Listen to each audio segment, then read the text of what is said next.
this day so vividly, and I'll never forget the feeling that I had deep in my soul when I saw a woman struggling with her young Vizsla. The dog was off leash. The dog actually stole one of my Adidas slides and was running around the park with it. And I wanted to help this woman so much.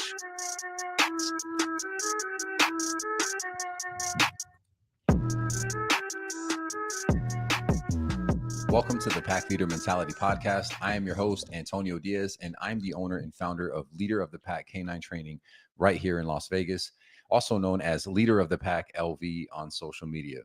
I wanted to use this first episode to tell you all about me, how I got started, my training philosophy, and my balanced approach, as well as what you can expect from this podcast. I started my business a little more than 7 years ago with the goal of keeping dogs out of shelters and in their homes by educating, empowering, and inspiring dog owners to be better leaders for their dogs. My love for dogs started way back in the day when I was about 3 years old, and I begged my parents for a dog, and I even tried to sneak a dog into the house when I was about 4. And my mom was not having it. She was not about that life. She did not want a dog. So I had to settle with hanging out with my grandfather's German Shepherd and my neighbor's Black Lab whenever I had the chance. It wasn't until I was about 8 years old when I was finally able to convince my mom to let me get my first dog. Her name was Tonka, and she was a German Shepherd mix from the local ASPCA. By the age of 9, I had actually trained her to do all types of tricks and cool things like speak, army crawl, roll over, and even hold a bone or a tree on her nose and then toss it in the air and catch it when I told her to. I didn't know it then, but that was actually the beginning of what would ultimately become my career and my passion. Fast forward to 2012, after life had gotten in the way for a while, I got into a really bad motorcycle accident that sent me into a bad state of depression. And for whatever reason, the only thing that I could think about was getting a puppy. And after hearing about a guy in the Air Force who needed to rehome his German Shepherd puppy because his wife had allergies to the dog, I met Brooklyn. And side note, her name was actually Calypso when I first met her. And I changed her name to Bailey. And then after about 2 days, I settled on Brooklyn. And thank God, because she's definitely a Brooklyn. But when Brooklyn saw me, she ran right into my arms. And I knew right then and there that I was not leaving without her. I wanted to give her the absolute best life possible. I wanted to make sure that I could take her anywhere with me without worry.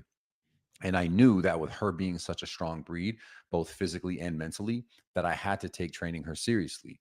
And I did. All righty, hang on one sec. Let's see. All righty, guys. I have a guest today. I'm so excited. This is Antonio Diaz. We were just catching a little glimpse of episode 1, I think, of his podcast, or it was definitely his YouTube channel. So thank you guys, and welcome back to the Little Miss Jacob Show. We like to dive into the fascinating world of internet culture and the entertainment business. And I'm Ari Jacob, your host today. We are joined by a very special guest, like I said, Antonio Diaz, a renowned balanced dog trainer and the voice behind the popular Leader of the Pack podcast. Antonio's work has not only transformed how people train their pets, but also how they connect with them on a deeper level. He was referred to me by a very good friend of mine named Tim. Antonio is here to share his invaluable insights and experiences. Antonio, it's great to have you. How's everything going? It's going great. It's a beautiful day here. Thank you so much for having me on. It is a beautiful day. We are in the same city, I think, right? Las Vegas. This is your home base. Yes. And so tell everybody like a little bit about yourself. What is your background? I mean, we heard for a minute there. I know I cut it off right when you were telling the story of getting your dog. So just, what tell us a little bit about yourself. Yeah, this question is always so funny to me because it's like it's like so boastful. But I like to simplify it and say that I help people learn how to train their dogs. I teach people how to train their dogs. I help restore the balance in people's relationships. I help people have better relationships with their dogs, and I love everything about it. So, and you were referred to me, by the way, by a guy who what was he doing? Like the canine unit of the police, yes, something like that. Like that's a big deal. So he's referred you. Yeah, Tim, he handles, well, he was in the Marines, and he was a canine handler in the Marines. And then he worked like private security out here for like T-Mobile Arena and the Raiders and things like that. And now he's got his own private security detail thing that he's doing overseas. So yeah, Tim's a good guy. Yeah. So I know that when you came very well recommended by him, and you have built up a huge Instagram following. How did you do that? When did you start building that up? I have no idea. It's funny. I actually hesitated for a long time. I actually started, I think, my Instagram channel in 2017. And a lot of it was just a lot of pictures, and we did pack walks. My wife would, part of a service that we offered at the time, she would walk dogs. So there was a lot of like pack walk pictures on there, and it wasn't really a lot of me and training tips, mainly because my brain, the way that my mind works, like when I think of a tip that I want to give somebody, there's so much more detail around that, Right. it was very difficult for me to just stick to the tip. And I started to work on really myself and getting rid of like the perfectionism that is a part of who I am, and just started focusing on like, hey, just this one tip. And yeah, there's tons of different avenues that we could go from there, but here's a tip, and here you go. And so I started really just honing in on that. And a good friend of mine named Dave Hartley, he really helped me see that picture in my mind, and kind of getting rid of the clutter. And so shout out to Dave for that. But in 2021, I really just decided to take it serious and start posting a lot of, short form content. And to my surprise, it actually picked up really, really well. I think a lot of people out there, when they're starting social media, that's their goal, right? And I think a big part of that for me was just letting go of having everything having to be so perfect, and just here's a quick. Being yourself. Hey, Yeah, anybody that watches sure. my channel, you guys know that's all I talk about. And it's interesting. Yes. I feel like, uh, I I feel like a lot of creators, unfortunately, have, when they start doing content creation stuff full time, it becomes more about like, what do people want to see? How do I get attention? How do I it's like this addiction to likes, but Yeah. what they forget about is like what the community that they built, what it was built upon. Like, what do these people care about? What do I care about? What's important to me? And I think that it's very clear that you care about dogs, and you care about people too. You care about having a good relationship, it seems like, between the so you were talking about like you wanted to help somebody because the dog was somewhat out of control. Yes. Yeah. That's kind of how that was like I would say the seed that was planted in my mind of like helping people with that. That lady, that I'll never forget that day. It was just such a very vivid memory for me. The woman was running around chasing after her dog, and I knew in my heart that I could help this lady. But being who I am, because I just trained my dog at the time, I didn't want to be that person who came off as like a know-it-all. And I think, unfortunately, in this industry, there's a lot of that too, right? People who just act like they know everything because they train one dog or something like that. And I didn't want to be that Right. guy. So, but that was the seed for me that I really started to think about doing this for a living. I mean, I love dogs. I've loved dogs since I was a kid. Like, I can't even express to you how much I was just enamored by dogs, infatuated with dogs, love dogs. And so moving forward, now I have the ability to communicate well with people. And I love people, and I think in the dog training world, you get a lot of trainers that they love dogs, but they can't stand people. I love dogs and I love people, and I love to help people. And there's nothing more exciting to me than to like see the light bulb go off in someone's mind, or to have them see the changes in their dog and know that it's possible, and give them that Yeah. hope and that motivation to keep going. It definitely seems like when I was looking, and by the way, you guys go follow Antonio. Are all your socials leader of the pack LV, or that's your Yes. Instagram, right? Yeah, it's everywhere. Yep. At Leader of the Pack Okay. LV. At leader of the pack LV. I'll if you guys are watching on YouTube, all his links are attached, and his website and everything. But so, I mean, I guess I love dogs also. I think majority of the country loves dogs, and we found this out because recently there was a governor Mm. that had written a book. And when I like found out about this, the book wasn't out yet. It's out now, and I have some clips from it. But basically, it was she had written about a hunting dog that had essentially gotten into a chicken coop. Anyway, I mean, this story brought from her book, clip of it, got Republicans and Democrats. They were all agreeing on the fact that they love dogs. And what wasn't agreed really is you know, what was this justified? You know, what was the situation and all this stuff. So I just got curious, especially because I rescued my dog from I got rescued him from the Vanderpump Dog Shelter. So he's a very fancy mutt. He came from basically his mom was a street like dog in Tijuana, and she was pregnant. And they rescued the mom, and then they delivered the puppies in LA, and that's when I got little Kirby, which, by the way, for anybody watching, fun fact, which I don't know, maybe everybody knows this, and I didn't know that dogs can have multiple dads in the same litter. Like Yes. Kirby's biological brothers and sisters may have come from different dads because they all look pretty different. I did know that, but it's not something I would say is like the forefront of my It's mind. not Yeah. it's not well known, right? So anyway, Yeah. so That that's how. side note though, that can actually happen with humans too. Really? Yeah.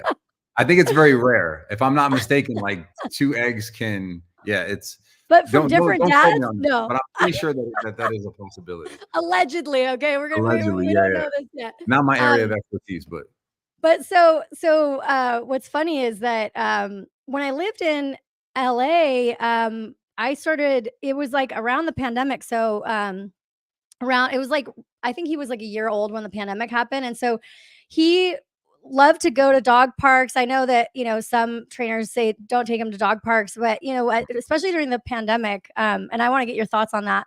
sure. But like it was sometimes like the only time we got to go out and like, you know, socialize with people, and so he was so good around dogs. And I think he's a big mutt, but I think he's got like 40% Staffordshire Terrier. So I don't know, like a little pity type of thing, and then all sorts of different stuff.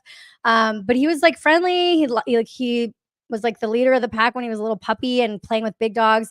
And then I think because we moved to Vegas and it's just so hot here, and I didn't have him around other dogs, like he's like aggressive now. And I mean, he's never done anything, but like I can't take him out. So, you know, we were thinking about getting him trained and all this stuff. And it all kind of came around at the same time when this stuff with Kristi, and then I got connected with you. So I'm like, I'm super interested in this. You've obviously built a great following based upon your knowledge in this space. And so it seems like people are just curious. So tell us about first, let's go into kind of like everyday stuff that we should know as dog parents, and sort of in the realm of aggressive dogs. So tell us what you were about to say about the dog parks.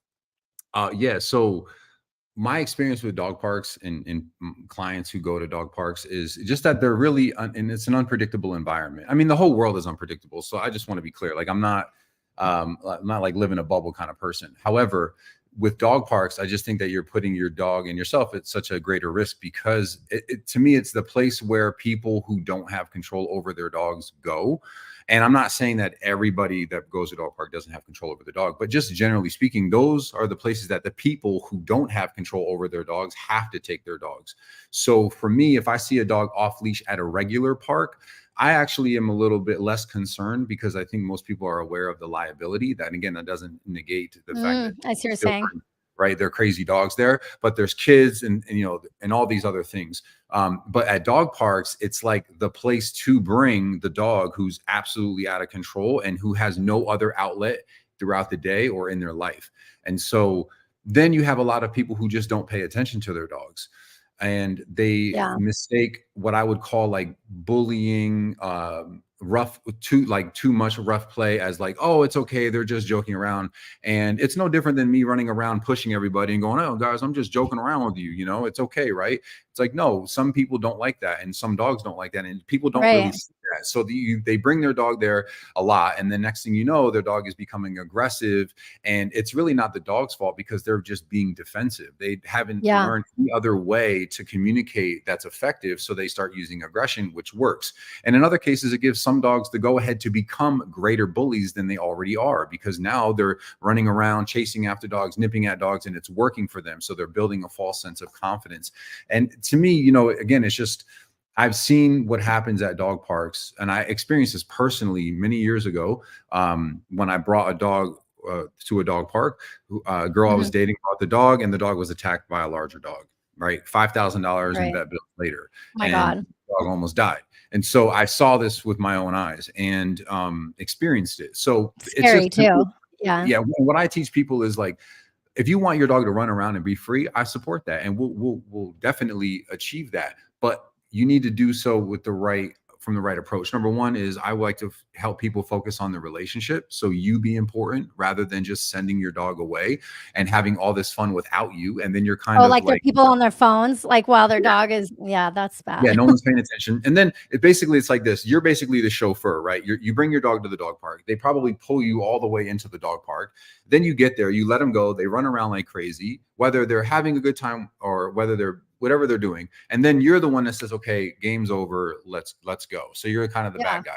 Oftentimes what I see too, and I actually wanted to touch a little bit on your dog and what's going on, because what I end up seeing is a lot of reactivity from dogs that go to the dog park a lot. And the reason for that, I like Oh, to okay.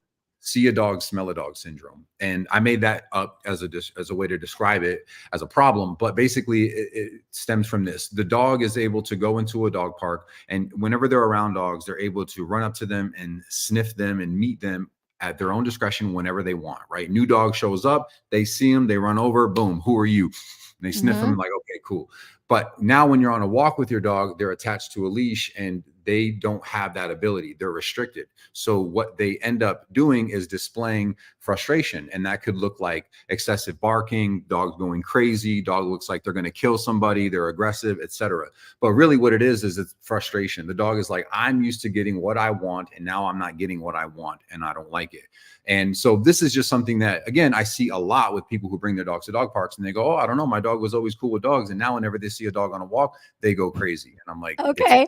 bring them to dog parks. And they don't tell you that, like, especially living in LA. I mean, it's like the fancy thing to do is you go and well, a lot of people are living in like condos or apartment buildings also. And so there's like nowhere for like a dog.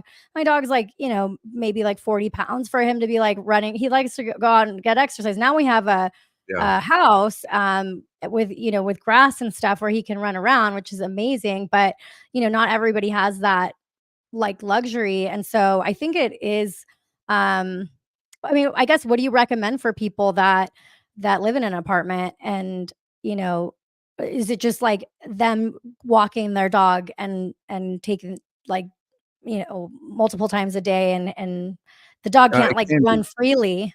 Yeah. So number one, I would say let's talk about the right training tools. So we'll use you for example. So if you're trying to avoid dog parks, or if it would be my suggestion for you to avoid dog parks, here's what I would recommend you do instead. Get a leash. It's called a long line, and I would recommend getting like a 30-foot leash. If your dog likes to play with any toys, balls, tug, ropes, anything like that, bring those with you, and think about just engaging with your dog and trying to be fun. I'm physically active, so whenever I work with my own dogs or client dogs, I like to run around with the dogs. I'm playful. Like I said, I'm very physical. So I'll push the dogs, run around with them, throw the ball. I play tag. I play chase. I do those things with the dog. I have the dog on a long line so that I have physical control over them, while simultaneously being able to give them more freedom. So they can run around a lot more with 30 feet of leash, but I still have the ability to, let's say, hold the leash or step on the leash and prevent them from going anywhere that I don't want them to go. But the point here is that what I would focus on is building a relationship, the kind of relationship that you have with a dog, so that when they're out in public and they see another dog, it's like, oh, look, there's another dog. That's cool. What are we doing? Mom, dad, what are we doing? And again, just to be clear, it's not, I want people to understand that I don't look at dog parks. I don't think you're a bad dog owner for bringing your dog to a dog park. Right. You are, but some people don't know any better. Like I didn't know until I started looking it up, because I'm like, exactly. yeah, Yeah. it's And I not just want something people that's to be like known. aware of certain things. Like if you bring your dog to the dog park, you have to be more diligent about making sure that walks are structured and your dog understands the difference between when you're walking with them and when you're at the dog park. Those are two completely different scenarios, right? So, just because you're able to run around and meet every dog at a dog park doesn't mean that applies on the streets. So I would have a person work more diligently at, engaging with their dog on a walk and really setting some boundaries as well. Yeah. So one of the things I think that people think about when it comes to, owning a pet, a dog specifically, is like, so to send a dog off. So I feel like there's like 3 options that I've at least heard about. One of them is like, wealthy people can send their dogs off. Like they get a puppy and then they kind of like send them off to like some like a Board and camp or train. boarding trip. Like I don't know Yeah. if it's with somebody like you, if you do that kind of stuff, and then the dog comes back. I don't know if they spend time with him. You can tell. So this is my impression as like somebody that doesn't know. This is my impression. Then you can tell me Okay. if I'm wrong or right. Then there's like, I can take my dog to training. He like spends time with the trainer. Then I go to for a certain amount of time, and then you can like pick up classes with that trainer sometimes. Yep. And then there's like, I I know that you have something, and then I also saw like there's like a master class like with. I remember like I tried to get through it, but it was just like I don't know. I guess I wasn't sure if um like the master class thing, it wasn't set up in a way where I thought I could do like a step by step like I don't know. I'm ADD as I hell got too. So like that's the you. problem. So you're So saying it wasn't what do you formatted in a offer? way for Yeah, your it wasn't important. Gotcha.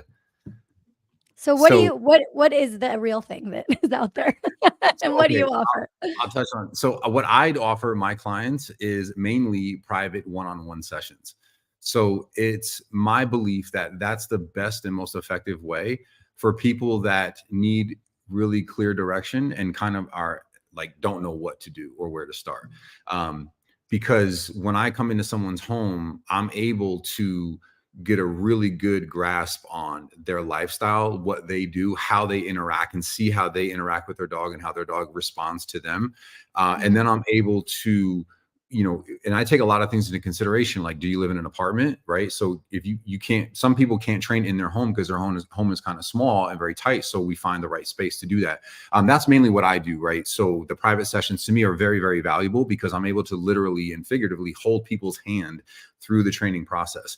I offer board and trains mainly to rescues. So a lot of my Wow. reputation was built originally before social media really took off for me. My reputation was built through word of mouth and working closely with a lot of local rescues and taking in dogs, working with them, honing in on my craft, getting better at what I do, interacting with dogs and training dogs, and then helping these dogs find a home. I don't offer very much board and trains for clients. And one of the main reasons for that is because, again, I think it's more valuable for them to put in the work themselves. My mentality with what I do is very much like the old saying, teach a man to fish and you feed him for life, rather than Right. giving him a fish. And so for me with board and trains, I think that a lot of people are under the impression that if they think board and train, oh, okay, so I give the trainer my dog for like 2, 3, 4 weeks, and my dog comes back and like they're fixed. Yeah. Yeah. That is that's not true. But Yeah, I unfortunately, I can't think a lot of imagine people, that being true. yeah, well, people do think that, or at least expect that, because Maybe they when the just dog's with you, but not when it's back with its yeah, and that's the owner. thing, and I think some trainers know that, and so they use that to their advantage, and then it's easy to just kind of blame everything on the owner and go, well, you didn't do what you're supposed to do. When I do a board and train, I have, and when I do, a lot of what the end of that is basically the private session. So for me, I would say to anyone that's looking into a board and train, if your trainer isn't offering private sessions, one-on-one sessions to teach you what they've been doing, Yeah. avoid that. If it's just, Okay. oh, I'm going to take your dog and I'm going to give you a go home session, that is not enough. You will never learn what you need to learn in order to have the same results as that trainer.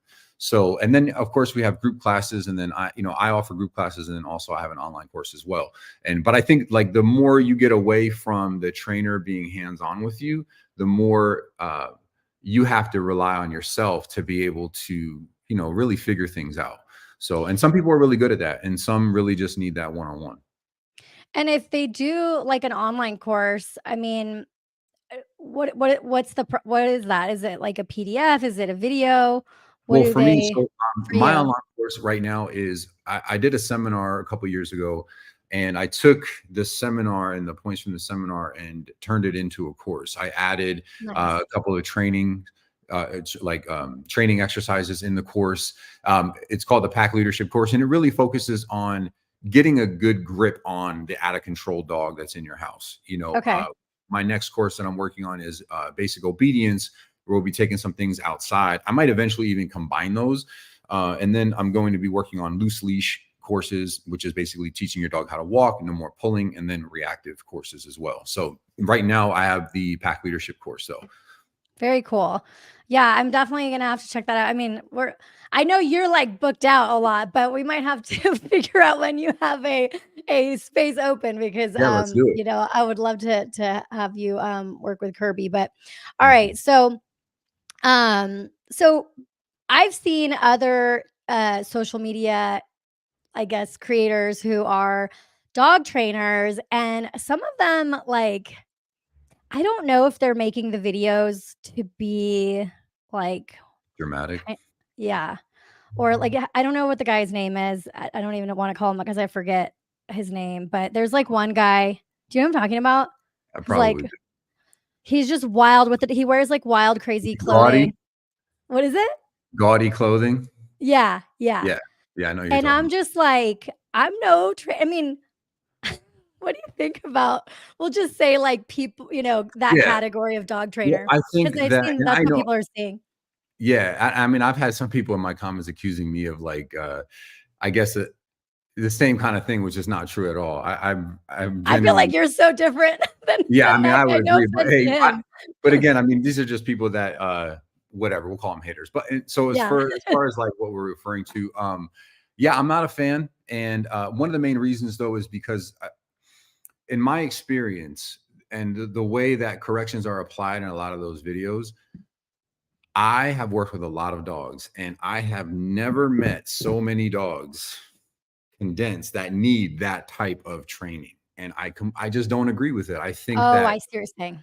there's again, so my approach is I have a very balanced approach, and I come into someone's home and if they have 3 dogs, I can pretty much guarantee that we're going to have 3 different approaches with each dog because they're an individual.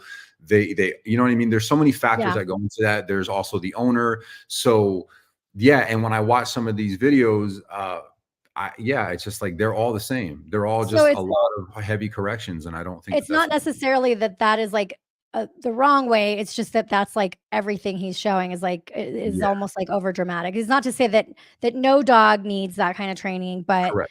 that is like a very visual sort of almost Yeah. dramatic way to yeah. Yeah, it's very That's dramatic. It's, and also it's very extreme. So you go from absolutely out of control to, now it's like, oh, this big dramatic change. And I certainly do have, like, I posted a video not that long ago about an e-collar correction. And admittedly, there wasn't a lot of information surrounding that. It was just like basically my video was this is the power of like an e-collar correction, right? We gave the dog one correction and boom, he changes 2. Now there's a lot more that went into that training session. And of course I've seen videos of other trainers that are like, yeah, this is why this is wrong. And I'm like, whatever, because if you go through my content, you'll see the diversity and you might even think, oh, he sounds like he's contradicting himself. No, no, no. I'm just referring to a different dog. I'm referring to a different need for this particular style or whatever. mhm. So, but when you go to other trainers, and for me, it's just this one size fits all approach, regardless of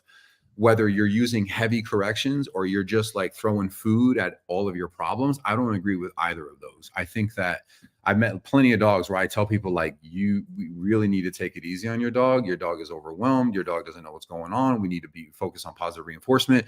And I have other people with dogs and I'm like, you need to put your foot down, and your dog is totally taking advantage of you. And that doesn't negate the need or the use of positive reinforcement in my training.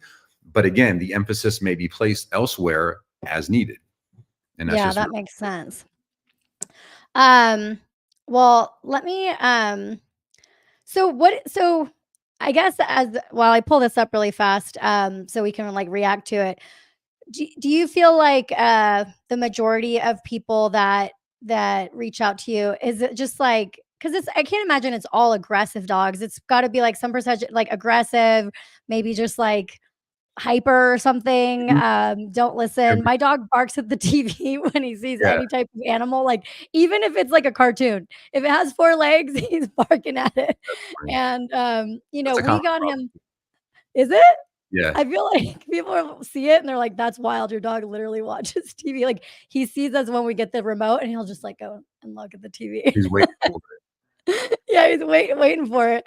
But like, so I guess when you think about a dog, do you think, I mean, every dog probably needs some type of training, right? And and and Yeah.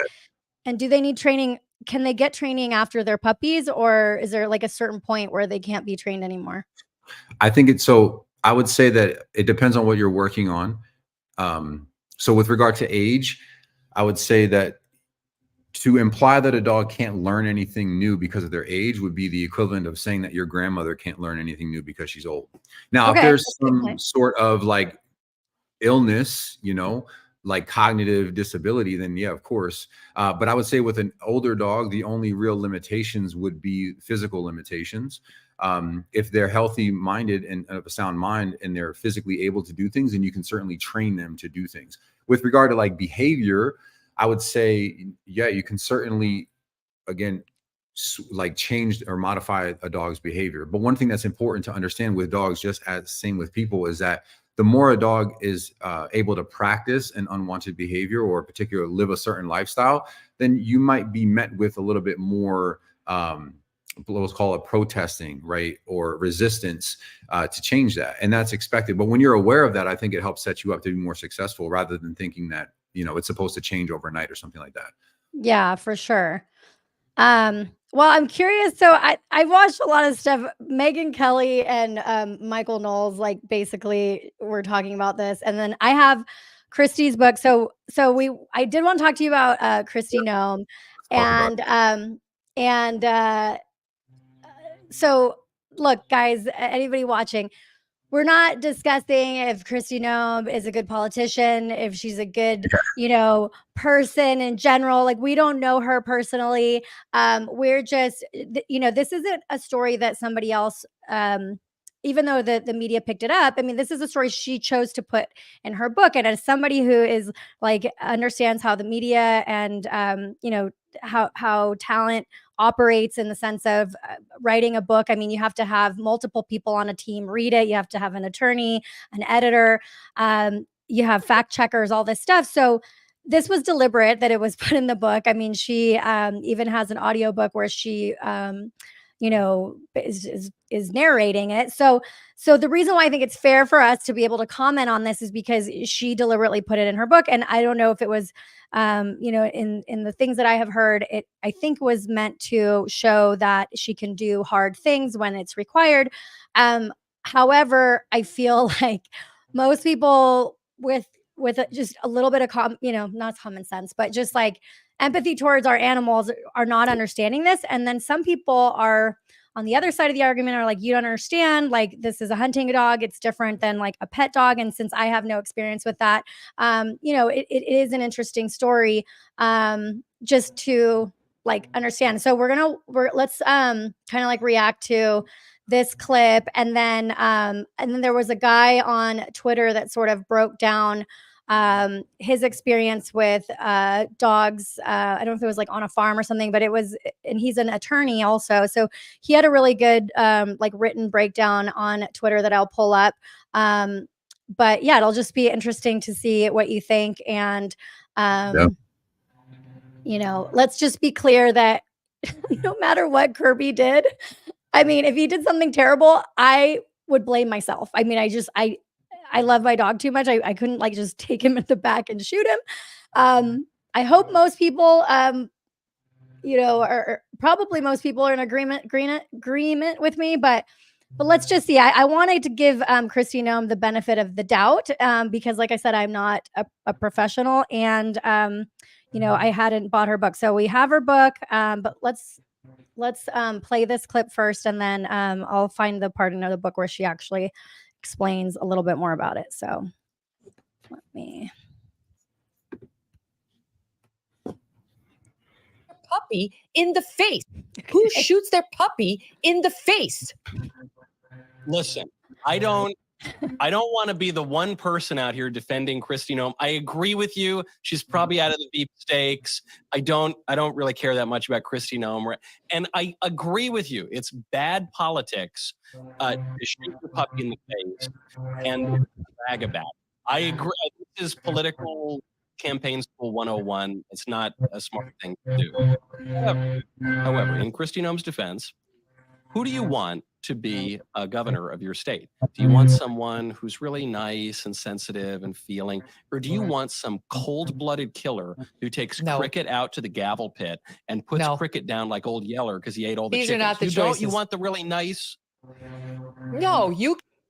Is that me, or do you hear that in the background? Oh, is that you? Is that your? Yeah, I think they're have. Oh, okay. No, you're good. I was just making sure it wasn't me. No, you're good. You're good. Can choose someone who's tough and not a puppy killer. That's like they're calling her the Jeffrey Dahmer of dogs. She seemed to enjoy it. She lost her temper. I'll read the piece from The Guardian. Okay, we haven't seen her book yet, but this is the excerpt from The Guardian, which she's not denying. This is her story, just to make it clear, in her book. This isn't like some tabloid outed it and she's denying it. They got a copy of her book in advance. Cricket was a wire hair pointer about 14 months old. She writes in her new book. And she said the dog had, quote, an aggressive personality and needed to be trained to be used for hunting pheasant. She says she includes this story to show how she's willing to do anything difficult, messy, and ugly if it needs to be done. By taking Cricket on a pheasant hunt with older dogs, Noem says, she hoped to calm the young dog down. All right, first of all, who thinks an overly excitable young dog is going to calm down on a pheasant hunt with other dogs? That's stupid, right? Hello, why don't you just put it in front of a bunch of birds it naturally wants to kill, and its ancestors have been trained for generations to kill, and it'll be just like a Xanax for the dog. Unfortunately, wait. All right. So far, what you've seen, what do you agree with Megan? What do you think it's so far? I do. I think yeah. Well, yeah, I do agree with her actually. So like that situation. That's not the time that we'd want the dog to try and calm down at all. Okay. All right. All right. Hang on. What just happened? Why am I lost this? Oh. Hang on one sec. The dog. Why isn't it playing? One sec. At the stage. All right, here we go again. Cricket ruined the hunt, going, quote, out of her mind with excitement, chasing all those birds and having the time of her life. This would be the beginning of Cricket's death sentence for Governor Noem. Noem describes calling Cricket and then using an electronic collar to attempt to bring her under control. Nothing worked. Then on the way home after the hunt, as Noem stopped to talk to a local. So that part's important. I'm gonna keep playing it, but like she's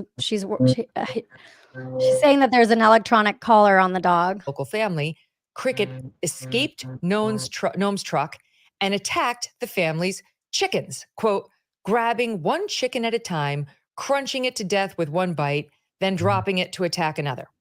Okay. Do you know what my Strudwick would do if I brought him near a chicken farm or anywhere near there were chickens? He would do exactly the same thing. And he is the sweetest big glug you've ever seen. They're dogs. They see this as food, as prey. The dog didn't understand that it wasn't for him to eat, but she refused Megan, he's to, the sweetest dog. Train him. He's the sweetest dog. Tell that to the chickens. Won't somebody please think of the chickens? It occurs to me that this memoir, this episode that Kristi Noem is recounting, it's sort of the opposite of Richard Nixon's Checkers speech. When the left was attacking Richard Nixon, really trying to push him out of politics, he realized that by hugging this little puppy, he could win support from everyone. And so he said, the one gift I'm not going to give up is this sweet little dog Checkers. Kristi Noem must have missed that lesson in political class, or she took the opposite notes from it. But in any case, I think we all know what she was thinking here. She was thinking, that she's a female politician, and so she has a weakness because she's a member of what has traditionally been described as the weaker sex. She's got to make herself look really tough. If she wants to be a leader, she's got to look like the Iron Lady. She's got to pull a Maggie Thatcher, and she thought that this would accomplish that and appeal to her audience. So it didn't work, obviously. It was a pretty grisly killing. We haven't even gotten to the part where Governor Noem then turns her guns on some poor goat that was also old and smelly and angry, and then shot the goat like multiple times. And it was a grisly account. But if we can take ourselves away from the emotion of it, Megan, I guess this is my broader point. I don't think there's anything wrong with humanely killing an animal on a farm. Could she have done something different? Could she have given it up for adoption? Could she have sent it to a farm upstate? Theory, maybe. Right, like the horse is suffering and he has to be put down. Everyone gets that. She wouldn't be getting the blowback that she's getting now. Or the dog had bit 17 people, was a mature dog. She tried to rehab and train it. Maybe then. This dog was 14 months old. And I'll tell you something. We've been hearing from dog trainers all weekend since this broke, and I'm going to get to the details of what she did. But dog trainers are saying things like the following. This is a guy named Dan Lewson quoted in Rolling Stone, professional hunting dog trainer, saying a 14-month-old dog is, quote, a baby that doesn't know any better. To me, it's a lack of guidance by the owner or training by the owner or discipline of the owner, he says, explaining that young bird hunting dogs in training often go through a slow process of introduction to deadfall before ever being around gunshots. There are a lot of steps, he says, that you take before you take it to a field and shoot birds over it. Hello, that's obvious even to those of us that don't have traditional bird hunting dogs. Labs are meant to go retrieve the dead carcasses. Go ahead. Megan, I think this dog trainer has accidentally hit on the real point. Okay, It's he just talks dogs. about They're not politics. wrong. Wait, hang You're on. children. So children, animal. You're wrong. This is not it at all. This, fine. People have gone so far. Forget dogs. They have monkeys now. They call them monk kids. They put them in diapers. They dress them. Yes, there's a problem there. But America loves its dogs. They're not replacements for children 9 times out of 10. They're an addition to the family that are messy and a hassle and difficult and awesome.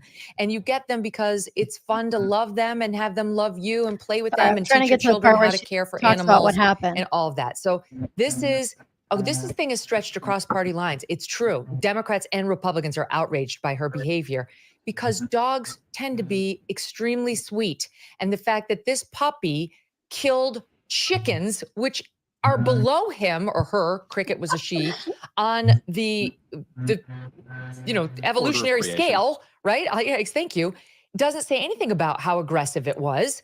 And she talks about how Cricket allegedly came for her as she tried to get it away from its meal, the chicken, and Cricket snapped at her. Again, many dogs that aren't aggressive would do that because they see it as their food. It needs to be trained. She goes on to say, Cricket behaved like a, quote, trained assassin. When Noem finally grabbed Cricket, she says, and by the way, another dumbass move to bring your puppy by a chicken farm before you've trained it, after you brought it out on a pheasant hunt thinking it would just know how to behave.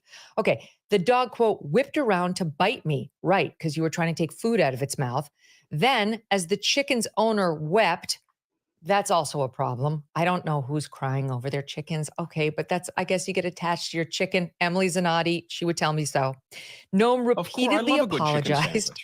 She wrote, I'm only sympathetic to the cute animals. I've told my audience this before. She wrote the shocked family a check. Okay, that was the right thing for Kristi Noem to do for the price they asked. And then help them dispose of the carcasses littering the scene of the crime. Through it all, Noem says Cricket was the picture of pure joy. Yeah, then she adds, I hated that dog. That's the part I hate, by the way. Proved herself untrainable, dangerous to anyone she came in contact with, and less than worthless as a hunting dog. At that moment, I realized I had to put her down, quote unquote. Noem then led Cricket to a gravel pit. Quote, it was not a pleasant job, but it had to be done. And after it was over, I realized another unpleasant job needed to be done. Okay, so basically she talks about how then she goes and shoots the goat. Yeah. So I'll just say this.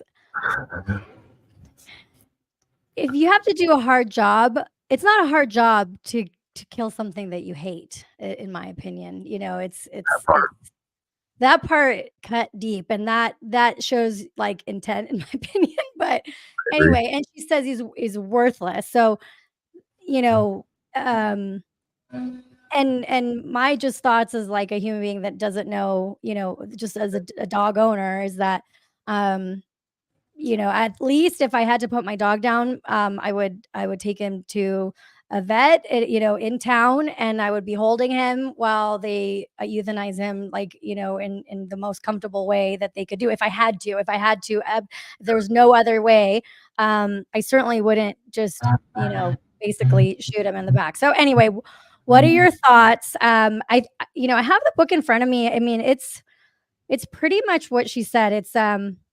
Was a wire hair pointer about 14 months old. She had come to us from a home that struggled with her aggressive personality. I was sure she'd learn a lot going out with our older dogs that day. I was wrong.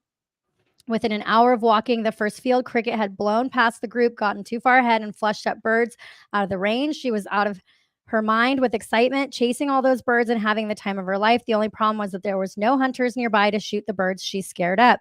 I called her back to no avail. I hit her electronic collar to give her a quick tone, remind her to listen. I then hit the button to give her a warning vibration that told her to come back to me. No response. We all watched helplessly as dozens and dozens of pheasants exploded from the grass and flew out of sight. The hunt was ruined. I was livid. Okay, so the dog ruined her hunt. After the hunters left for the airport, I started to load kennels in my pickup in order to haul all the dogs back to the ranch. As I loaded the dogs and supplies, I realized I was one kennel short. No matter, I would just let Cricket ride loose in the back end of the truck on the way home. If she was dumb enough to jump out, then good riddance. Oh my God. That is wild. I had to even read anymore. Okay, tell me what your thoughts are so far. I mean, my thoughts are she did what she wanted to do. I feel like that's pretty obvious. If you read it, like, again, politicians aside or politics aside, just like listen to the words that she says she used. Again, I hated that dog. It was a worthless hunting dog. Good riddance. It sounded like she did. She was dumb enough to jump out, then good riddance. That's what it says, you guys. Yeah. Wow. If I wasn't convinced before, I'm convinced now. Yeah. I mean, it sounds like she was just looking for a reason to just get rid of that dog, and she found 3, you know? Right.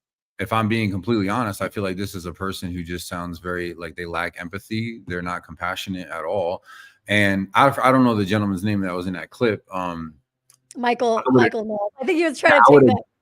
I would agree with him that it maybe the reason why she put it in the book was because she's trying to give the impression that she can do tough things. But I feel like that is more of it. That was like savagery right there.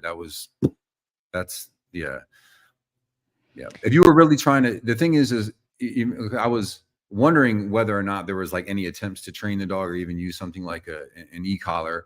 But even still, it sounds like there was very little effort put into actually trying to train the dog and just having these expectations that the dog didn't meet, and then immediately becoming disappointed and frustrated and looking for a reason to just get rid of the dog, which seemed like in her case at the time was probably the easiest thing to do, was just to get rid of the dog and focus on dogs that she had that were easier to control, apparently.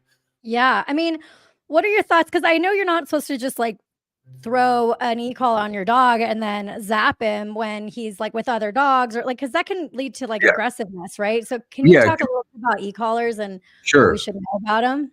Yeah. So it's just some things about like what not to do with e-collars. There's a thing called superstitious association. And basically what that means is if you correct your dog with an e-collar at the wrong time or in the wrong location, they could take the correction and associate it with something in their environment that doesn't apply or have anything to do with the reason why they were corrected. So there's that. And then there's the intensity of the correction. So with the e-collars, the most important things are appropriate level or appropriate intensity of the correction for the particular issue. And then also the timing and the consistency of the correction. So in other words, if I'm correcting my dog, let's just say, for example, I'm correcting my dog with an e-collar for eating food off the table. and I'm able to correct them. Out of 10 times they do it, I was able to correct them 6 times. That's a terrible ratio. Like, the consistency in that is terrible. I would want 10 out of 10 times to be able to give that dog feedback. In addition, I would also want the timing of that correction to be correct. So if the dog jumps on, gets the food, and is eating the food, and then I correct them, the timing is gone. I would want to correct them as soon as their paws touch that table or counter. And then, the intensity. So I have to be at the right intensity level. For me, depending on the violation or the thing that the dog's doing wrong, whether it's something like counter surfing or if we're using for obedience, the level would vary greatly depending on what I'm working on and what the dog knows. And those are all important things. And a lot of people don't understand that. So when they get an e-collar, they're like, oh, this thing goes to 100. I guess 25 is a good place to start. And then they ruin their dog, and their dog has no idea. And then lastly, without going on too much of a tangent here, when you use an e-collar, people think that right from the get-go, it's like this, you're able to use it as it was intended, which is wirelessly, with no other feedback for your dog. But what I encourage all my clients to do is have a leash on their dog. So in a lot of cases, especially with obedience training, you want to be able to guide your dog. If I'm training my dog to do a recall, and this is what a lot of people do, they make this big mistake. They have their dog out there, they call their dog, right? They're like, Logan, come, and the dog doesn't come. And then they just blast them with an e-collar correction. And the dog has no idea what the hell that is and why, or what to do with that information. And then boom, they take off running because they're scared. They're like, what the hell was that? And then, for example, some people could either continue to correct their dog, which is going to make it worse, or the dog just gets that one correction and people are like, oh, I'm never going to use it again. But in any case, the point here is that it's being used incorrectly. So there's a lot of e-collars are great. The e-collars are kind of like a way too to like get your dogs, like when you're not like when it's just like when it's vibrating or doing a sound, it's kind of like, hey, I'm talking to you, right? Or like, I don't know how to describe that. It's kind of like telling, hey, pay attention. We're you and me are talking right now. Yeah, those are all conditioned responses. So for example, you can use vibrate on an e-collar as a correction, or you can use it as a command. For example, with my dog Logan, I train him, like when we go on hikes and stuff, he'll wear an e-collar, and rather than yelling, Logan, come, because I let him kind of do his thing for the most part, depending on the location that we're at. But all I have to do is hit the vibrate, and that's his recall. He'll come back to me, right? So other dogs are very sensitive, and I had to actually work Logan through the vibrate, and there was a process. I taught him how to accept the vibrate and not be overwhelmed by it or afraid of it. That's another thing. People think that vibrate is going to be better than a stim correction, and that's not necessarily true. Okay. You give your dog a vibrate correction, and it spooks the crap out of them, and they go running. So we only did one time with the the zap. We only did it like once, and then I think ever since then we just use the vibrate or the beep or whatever. So and honestly, like I mean I wouldn't this is like what we use at home, but the mainly for the barking situation with the TV and like in the yard or something like that. But I wouldn't take the dog out to like a dog park and put an e-collar on him and just expect that like if I zap him, he's gonna pay attention to me and not be aggressive. I mean, like that would definitely be like not something that you wouldn't want to do, right? Is like take a dog into a dog park with the e-collar. Yeah, even for not even a dog park. If I have a client that has a dog that is acting, let's say they're going to use an e-collar on their dog in the house, I would say to them, before you, number one is to start, don't use the e-collar around other dogs, any other dogs in the home, especially in a place like a dog park. What I'd want to do is get my dog or the dog familiar with the sensation and what it means. And depending on the context, I would want them to know that it's coming from me, or that it's based solely on their actions. And again, there's a process to teaching the dog that. There's a lot of like trial and error from the dog's perspective to start to understand that, oh, the e-collar correction is directly related to my responses to the environment. And it actually has nothing to do with the environment, but only my responses to the environment. If I'm training a dog let's say obedience, and there's another dog around, and if it's the first time I'm using an e-collar, I will not correct them with the other dog around, because I want to make sure the dog understands that they're being corrected for not adhering to something that I've already taught them. And then once they understand that, then I can incorporate other dogs, because now the dog knows that this correction that they feel has nothing to do with that other dog. So there's a lot of psychology that goes into it. And again, I think a lot of people don't understand that, and they think it's a quick fix, and it can be, but it still doesn't take away from the work that is involved. Yeah, absolutely. And I think you're spot on about the whole empathy thing. I mean, the fact, as somebody that like talks to people about their personal brand, I'm just like, either Kristi Noem just has a bunch of yes people around her, like that are too afraid to tell her, like, why would you put this in your book? I mean, this happened a long time ago. Justice for cricket, I guess. Like, you know, all this time has passed, but it's like for somebody not to understand how normal people would take this, and it's just like the way that she describes it. You know, I just want to read this other paragraph, because a lot of people were like, all right, you need to wait until her book comes out, because I don't believe in, you know, cancel culture. I believe in, like, there's 2-3 sides of a story, like, you know, your side, my side, and the truth probably. But this is what she writes in her book. And so I did wait. So some neighbors who recently purchased a puppy from us asked me to stop and check on their pup on the way home. As I pulled into their driveway, I saw the couple standing in the yard waiting for me. The mother carried a toddler on her hip.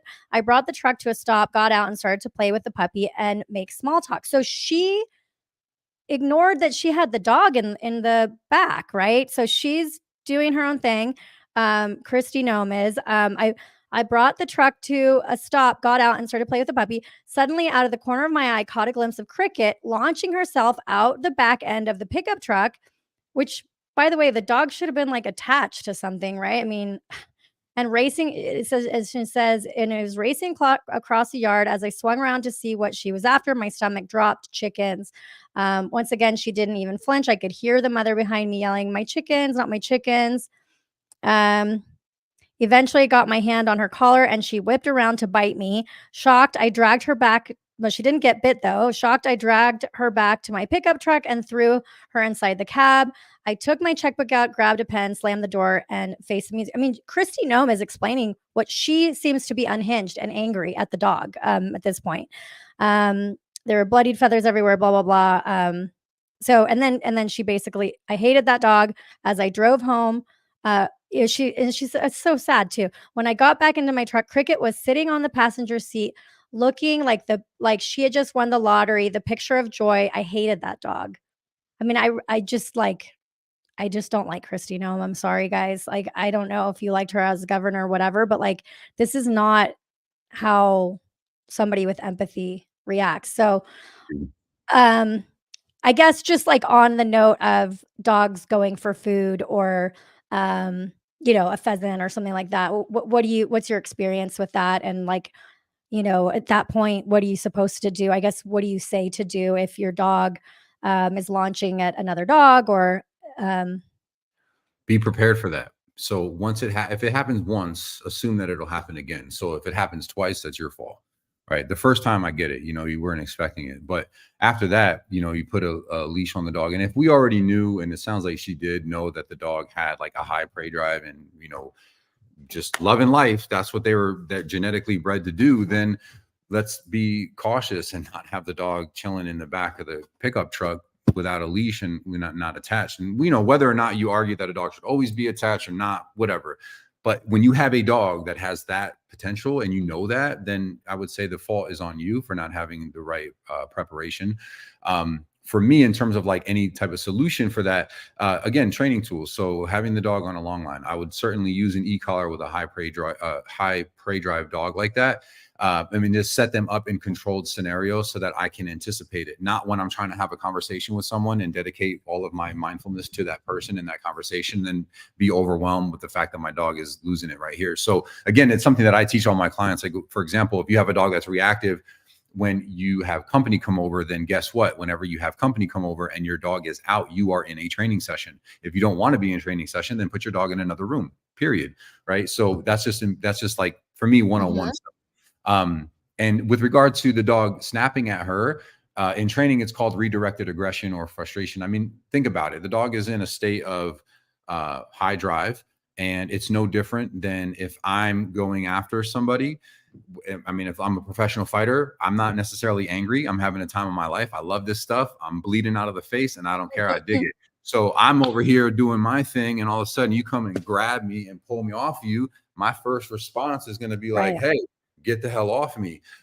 And I see this happen a lot. And I know that it can, it's very upsetting for people. And I totally get that, right? Because your dog went after you. But when you really understand the context, it's not intentional. It's not like the dog looked at you and said, yeah, I'm doing that, and they went for you. So that's important to know too. Of course, it's not good that the dog went after her, but understanding the context, I think, again, this is where empathy comes in. I get it. If I'm in the middle of, a fighting and somebody grabs me, and I've had conversations like this with my wife. If I ever get into it with somebody, do not touch me. Do not touch me. Just stay away from me. Because, and thank God that's never happened. But we've had these conversations because you know what I mean? Like, that's such a good way to describe it. Like, like MMA fighter jumping in there. Yeah.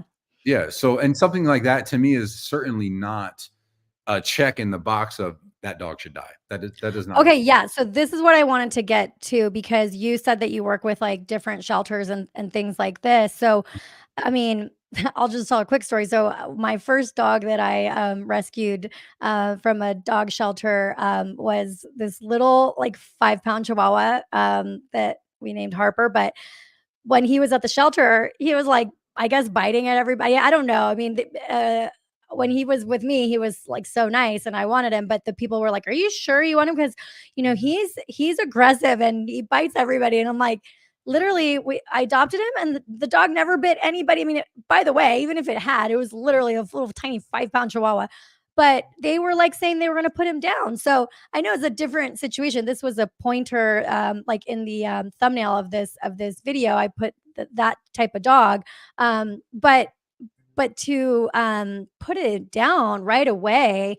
I mean, what are your thoughts on that? I mean, what are your thoughts on what have you at what point do you have to consider putting down a dog for aggressiveness? And what do you think about in this situation?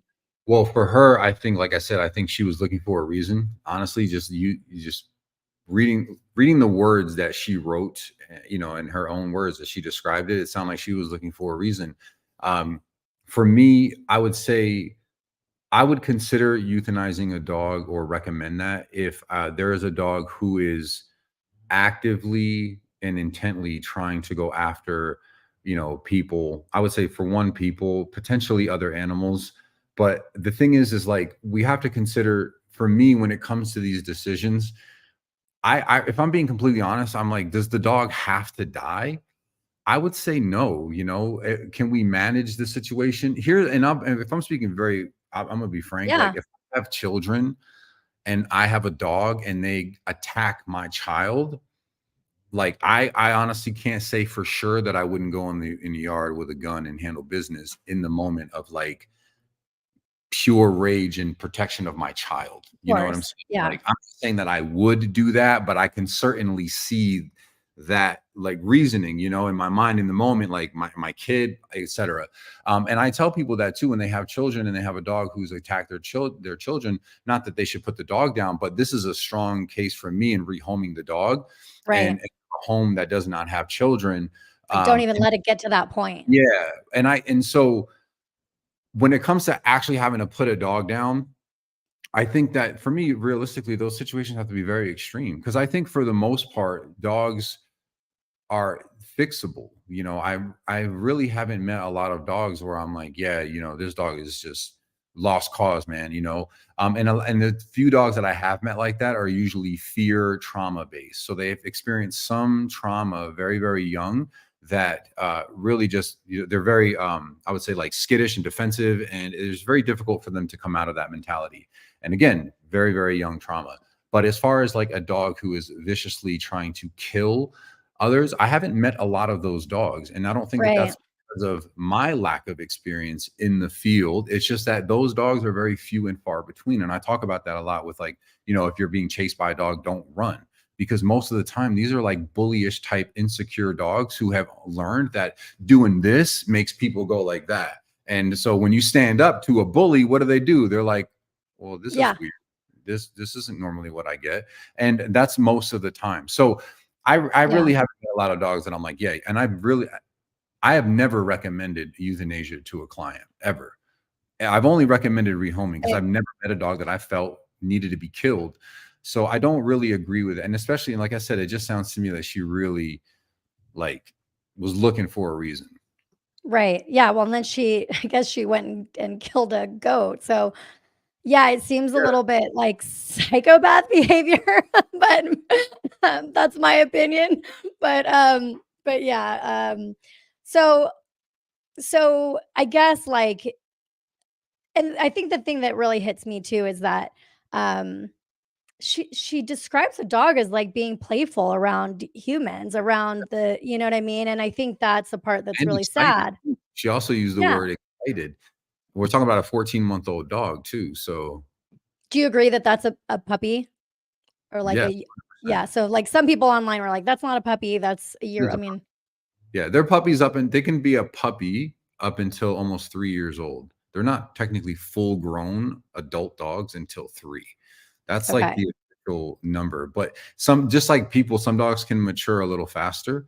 You know, some dogs settle down a little sooner. I've met some dogs that they're like 8 years old and they still act like a puppy.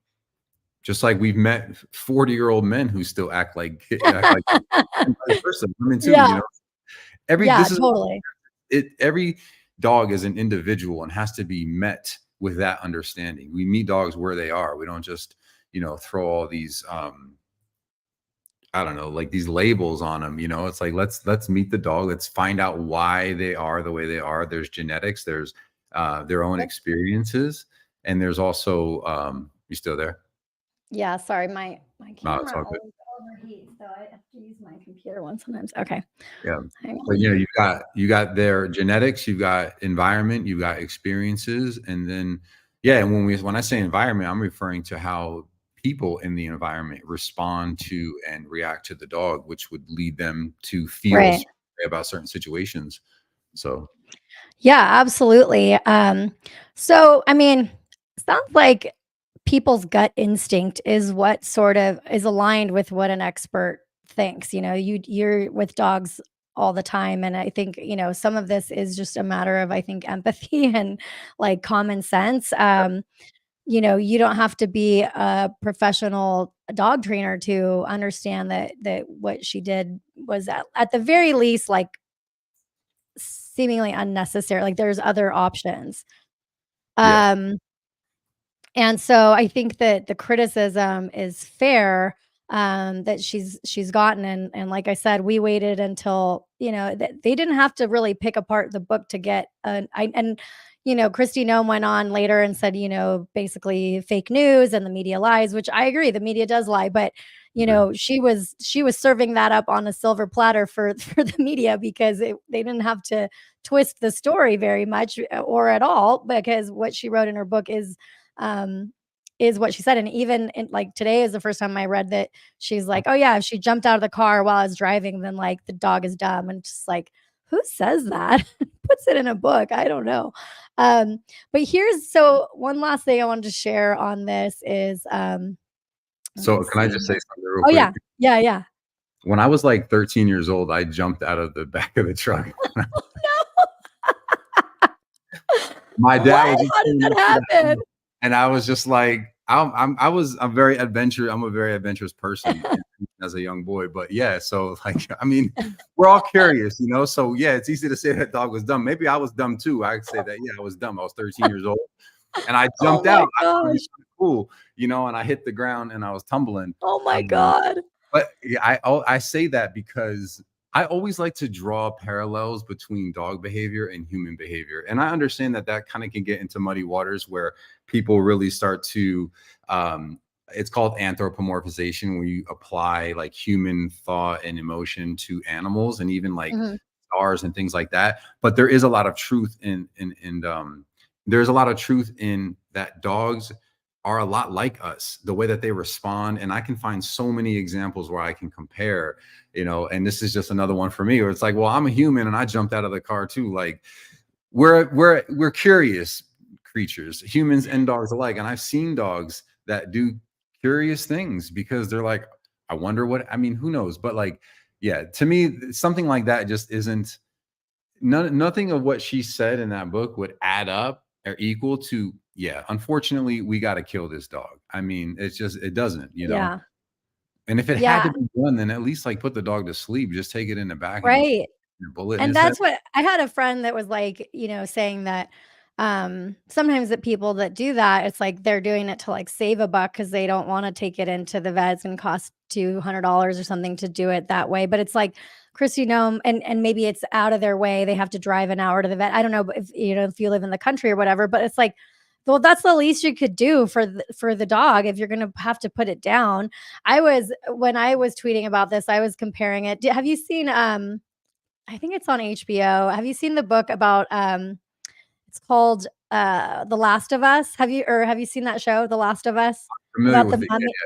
So it's about like these zombies, and basically if you get bit by a zombie, like you're gonna turn into a zombie, or yeah, if a human gets bit by a zombie, they're gonna turn into a zombie, and they're gonna have to die anyway. So in that story, there's people that got bit, and there's people in that fiction story, obviously, that had to like kill somebody that they had loved because they knew they're going to turn into a zombie. And if I don't kill them, they're going to kill me.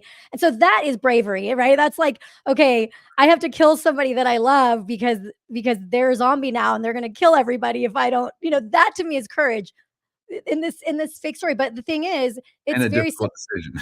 it's still a difficult decision, Yeah. but what Kristi Noem is doing, what she did to Cricket was not a difficult decision because she didn't love the dog. She hated the dog.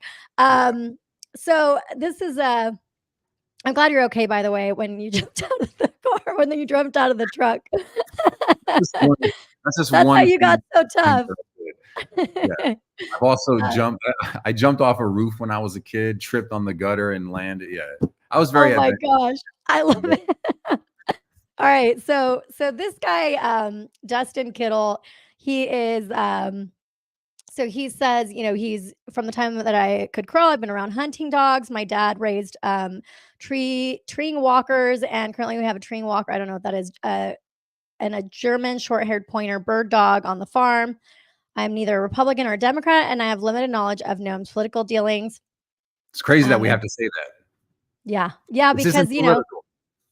because people they want to say, oh well, you're just being mean because you're a Democrat. I mean, like I said, I've been canceled. So when I saw this, I'm like, maybe she's just being canceled because she was on a short list to be Trump's VP or something like that. So I wanted to hear the whole story. But he says, as a rancher and an agricultural attorney, I 100% support the right of farmers and ranchers to protect their stock, including the use of deadly force on an animal, dog, or otherwise, who is attempting to kill the stock poultry, as it was in this case. But contrary to the false narratives being posted on the site, that is not what occurred. In the quotes published to date, so he talks about what we just talked about on the way home from the hunt. Noam stopped by a friend's house. So he talks about that. Let's just see where I wanted to. Okay, so he says, I have seen the exact behavior previously from young hunting dogs with chickens to include in our own GSP. That is not a bloodthirsty killer, but is in fact a condition of curiosity in most and any dog's behavior who finds themselves face to face for the first time in a pen of chickens. If Noam's friend had walked inside her home, grabbed her deer rifle, and shot Cricket right between the eyes before she killed another one of her chickens, that is an act I would fully support and is an act that is allowed under the law. And while that is a scenario some are screaming in support of regarding Noam, that is not at all what occurred in this case. He goes on to say, to dispel another myth being posited by those who have not examined the facts, the first quote attributed to Noam in relation to the dog having ever bit a person came yesterday. And I would surmise that it was included in the release to add a legal defense. Let me explain. The only reference to the young dog and biting a person came in the quote in which Noam said the dog whipped around to bite me. Unlike the positions made defending Noam, where there's no evidence that the dog had bit anyone else, lest Noam would have said the dog whipped around and bit me. It may be semantics in some people's minds, but in plain reading suggests otherwise. And even still, the dog's actions do not approach the standard of euthanasia under the state's vicious dog statute. I would add this: if the rationale for Noem's short-sighted decision was about protecting livestock, it would matter not for her to offer that she was a worthless hunting dog. It's simply a tell on Noem's part to draw a distinction, implying that the dog might not have suffered the same fate if it was a promising hunter. In her statement made yesterday, Noem, like those supporting her acts being the way of life on the farm, like basically saying this is the way of life on the farm, referenced South Dakota's statutory exemption for killing dogs found chasing, worrying, injuring, or killing poultry or domestic animals. The word found is integral in the statute's interpretation, as it includes as its inclusion creates a plain reading that negates the interpretation that you may kill dogs who have chased, worried, injured, or killed poultry or domestic animals. You have to find them basically in the act. And the distinction is an important one, which implies the exemption is one of present circumstances to stop a wayward dog in the act of chasing or killing in order to protect poultry or livestock, which kind of touches on what you said about if a dog had gone after a child or something like that. A review and analysis of a national survey of cases on similar statutes, this backs up the law's plain reading, as in North Carolina court in 2019 case of State versus Barnett delineates in whether the dog was killed in hot blood, so to speak, or at a later time in cold blood, while finding the latter to be indeed an illegal act. In that instance, the neighbor's dog had attacked the individual stock, and a few hours later, after the incident had taken place, the owner of the stock drove down the road and ran over and killed the dogs while they were on another property. Now, that act clearly may have moral justification to it if all of the facts are considered, but the court said the only fact that mattered was whether the defendant had intentionally ran over the dogs in cold blood or whether it was simply an accident. The defendant pled that it was unintentional and was acquitted on appeal for violation of the law, as the court lacked evidence to prove conclusively that it was intentional. So basically, in that case, the guy said this was an accident. Noem presents a different case. Keep in mind that her dog, by all accounts, had never bothered stock or poultry previously, and did so in this case because it was taken to a farm with chickens after a hunt, and its owner negligently left open the kennel to allow a young dog and a group of chickens to get together. But make no mistake, Noem shot the dog with a shotgun, I might add, sometime later, both intentionally and in cold blood. Noem drove the dog back to her home, certainly angered by what had just transpired, and perhaps realizing that the part she played in allowing the hunting dog to get in with the chickens. She then leashed the dog up, walked it to a gravel pit, and with the dog having acted on instinct alone and having no cognizant awareness at that moment as to what was even going on, she executed it. It's not inconsequential that she did so with a shotgun rather than a rifle, perhaps using birdshot with it following the hunt, and the little thought given as to whether the dog would suffer due to callous selection of her profound ignorance. Now read the last 12 words of the statutory exemption allowing a person to kill a dog in South Dakota. And it says, killing of a dog lawful when disturbing domestic animals. It shall be lawful for any person to kill any dog found chasing, worrying, injuring, or killing poultry or domestic animals except on the premises of the owner's said dog or dogs. So basically, he's saying, this attorney is saying that if you kill the dog on your property, that's not allowed in South Dakota. Now, I'm not an attorney, so I don't know if this is true or not, but it makes sense to me. Like if your dog is doing it in somebody else's yard and killing their livestock, whatever, you're either the owner or you can shoot the dog or euthanize the dog. But if you have it on your property, then it's your responsibility and you can't actually kill it. So that was my understanding. What do you think about what this guy is saying? And do you agree with that? Yeah, I do. I think it makes a lot of sense. I mean, it's no different than current laws that we have regarding like if someone breaks into your house and you feel like your life is in danger, then you can defend your life. and potentially end theirs. However, if that person robs you, threatens you, and beats you up, and then goes home, and then you follow them home and shoot them, you're guilty of murder, right? And so I get the whole hot blood, cold blood, and I would agree. Like if the woman who she wrote the check to for the chickens decided in that moment, like, oh my God, my chickens, got the shotgun, went over there and killed Cricket, I don't think that there would be much anyone of us could say. I understand she's killing your livestock, etc. You were protecting your livestock. Yeah, and I agree with that 100%. I think that it was very much premeditated and in what, as he said, cold blood after the fact. And again, there is nothing that you can say to me after having read everything that she wrote that would convince me that she wasn't looking for a reason to get rid of this dog. I mean,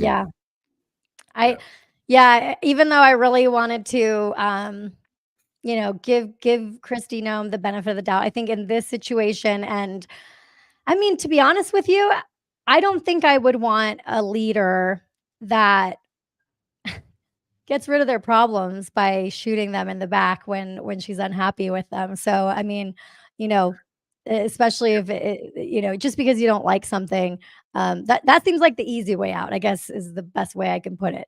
Yeah, and I think, and I don't know for sure if this was her reasoning for it. I can only assume so. This is an assumption, but yeah, if she did put that in the book to give the impression that she can, is tough and can make tough decisions, I feel like there's a lot of other ways that you can demonstrate that you can make tough decisions. I don't think killing a dog, especially a 14-year-old or 14-month-old puppy, who is described as excited and sort of, just a little bit what I'll call out of control, I don't think that really shows tough. I think it really shows a lack of compassion and empathy and yeah. And so from an individual perspective, right, I would say that this person, regardless of gender and political, affiliation, I would say based on that information, I would assume that a person like that, if they didn't like a person or a group of people,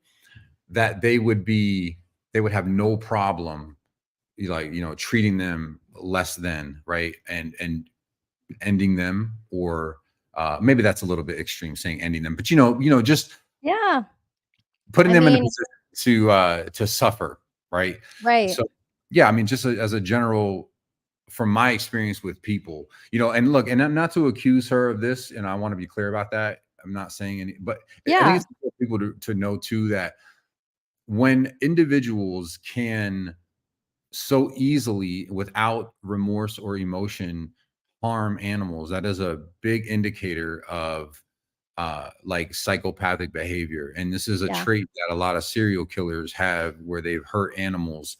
I don't know if you've ever seen that Netflix show, Don't F with Cats. Have you ever I haven't seen it. No.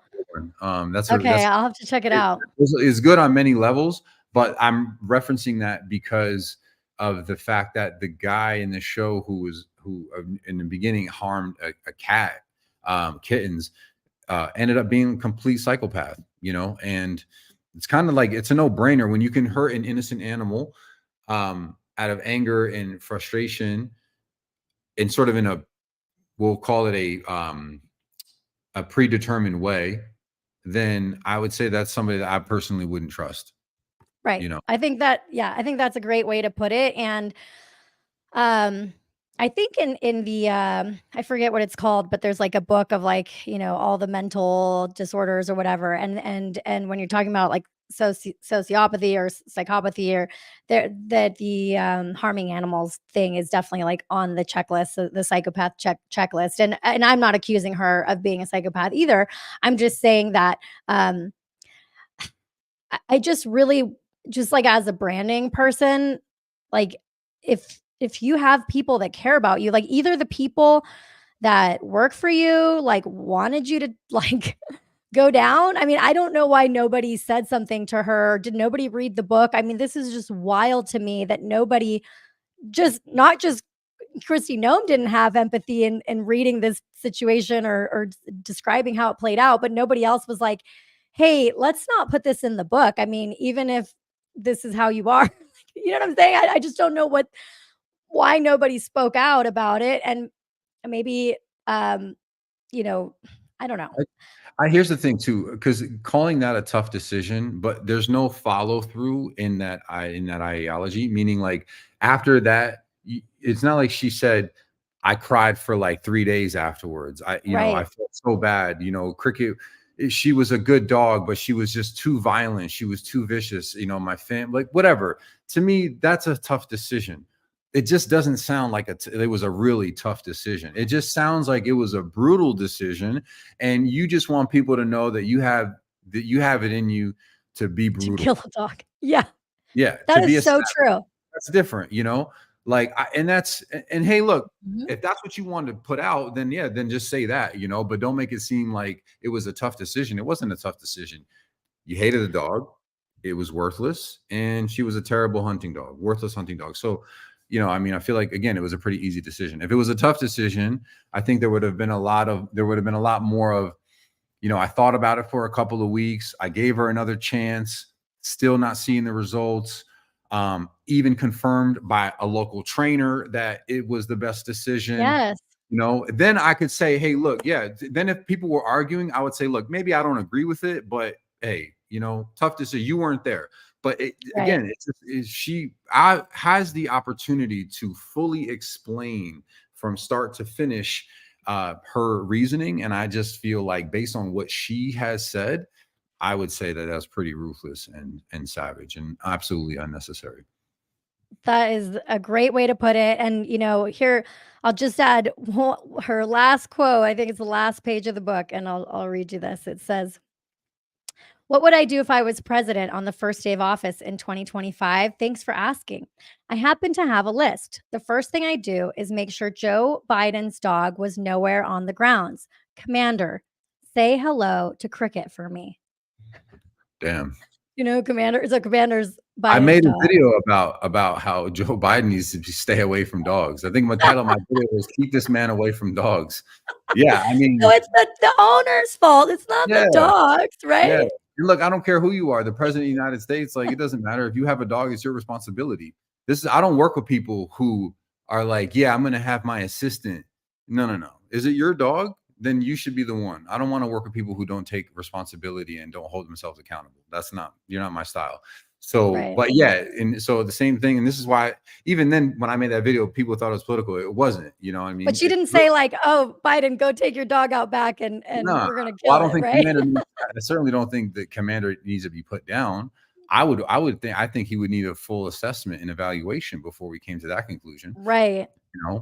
But that's the thing too. I see it in my comments. I'll post a video with a dog that I'm working with, and people are like, "Oh, that dog needs to be killed." Like, you're an asshole if you Oh think my that. gosh. Yeah, Well, especially it's just based on one video. And I've even seen trainers that do that supposedly are like the purely positive, they really. don't recommend. Yeah, I've seen I actually was gonna make a video on it, but I don't really, I'm not trying to be like confrontational. My content Right. isn't about Positive. calling everybody out. It's not about that for me. My thing is I'm going to do what I'm going to do, and I'm going to attract the people that are meant to be in my circle, meant to be my followers. So, but yeah, I actually watched a video where there was a trainer who was purely positive, doesn't use any corrections, supposedly, I should say. And, basically the dog was being evaluated at a local rescue. It went after a woman, and she basically in the comments said, "Yeah, I would recommend BE, which is behavioral euthanasia." And I thought to myself, like, off that one video, that's it, just kill the dog, And to me, again, I don't agree with that. There are trainers that are like that. For me, I'm not one of them. I've had a lot of clients that reach out and say, "Hey, I've talked to a couple of other trainers and they're recommending euthanasia. What do Wow. you think?" And I say, "Let me see your dog. Let me meet you and your dog." And I've helped actually quite a few people avoid killing their dog, because I was able to come in and give them a fresh perspective on what was really happening. And I love that. yeah, so I experience it a lot from other trainers to like people in the comment section, and unfortunately, not everyone really holds, I would say people don't look at dogs the same as others. Some people just look at them like, whatever, get rid of them. I mean, you talk about the people that, Or sorry to interrupt, but they'll have a dog for 12 years. And then it's like, oh, they're old, and they're like, we want a new dog. So they rehome, they send the 12-year-old dog to the shelter and then go to the puppy mill or pound No.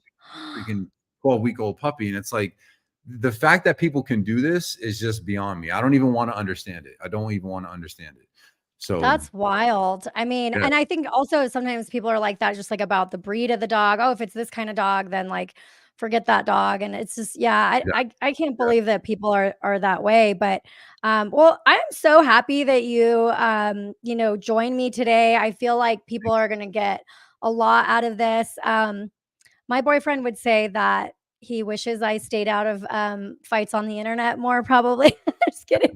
Like, I don't like getting fights on the internet, but you know, like for 4 years, I was sort of like forced to be silent on my opinions about stuff because I was in the middle of a lawsuit. The lawsuit is behind me. I mean, it was something that it was a lawsuit I brought. So, but even still, like I had to be careful what I said. And now I just, you know, I think that I don't know, like this is just something that was like calling on me to talk about. And I was like, but you know, there was, I think, other trainers that like talked about it briefly, and I think probably many are similar to you where it's like they don't want to get involved in like politics. That's not really their thing.